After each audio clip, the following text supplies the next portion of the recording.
আসসালামু আলাইকুম। Cooking studio by আইজা চ্যানেলে সবাইকে স্বাগতম। আজকে তৈরি করব মিষ্টি দই।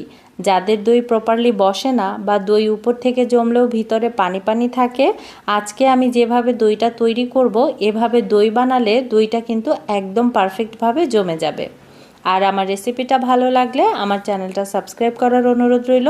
চলুন চলে যাই মেন রেসিপিতে।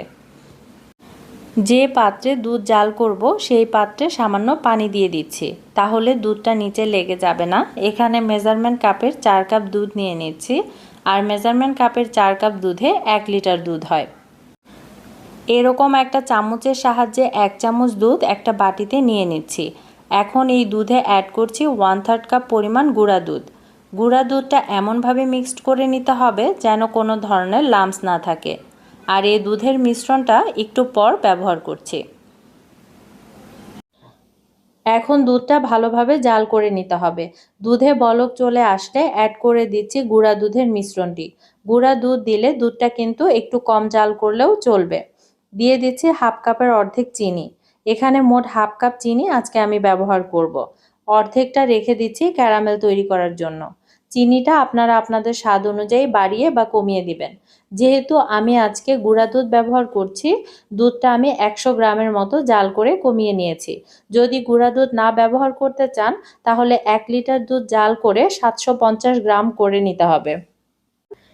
দেখতে পাচ্ছেন দুধটা জাল করতে করতে কিন্তু বেশ অনেকটা ঘন হয়ে গেছে। এখন ক্যারামেল তৈরি করে নিতে হবে। ক্যারামেল তৈরির জন্য আমি যে অর্ধেক চিনিটা রেখেছিলাম সেটা দিয়ে দিলাম। অ্যাড করছি 2 টেবিল চামচ পরিমাণ পানি।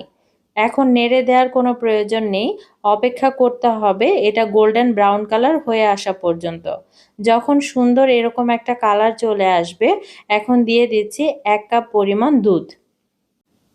ক্যারামেলটা কিন্তু পুড়িয়ে ফেলা যাবে না। ক্যারামেলটা পুড়িয়ে ফেললে দইটা খেতে তিতা লাগবে। আর দুধটা দেওয়ার পরে ক্যারামেলটা অনেকটা শক্ত হয়ে যাবে, এটা টেনশনের কোনো কারণ নেই। কিছুক্ষণ জাল দিলেই ক্যারামেলটা দুধের সাথে খুব সুন্দরভাবে মিশে যাবে। এখন বাকি যে দুধটা ছিল এটা অ্যাড করে দিলাম।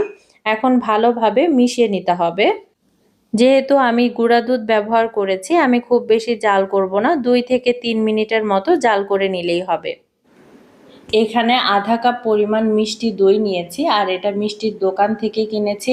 এখন একটা হ্যান্ড হুইস্কের সাহায্যে এটাকে ভালোভাবে মিশিয়ে নিতে হবে।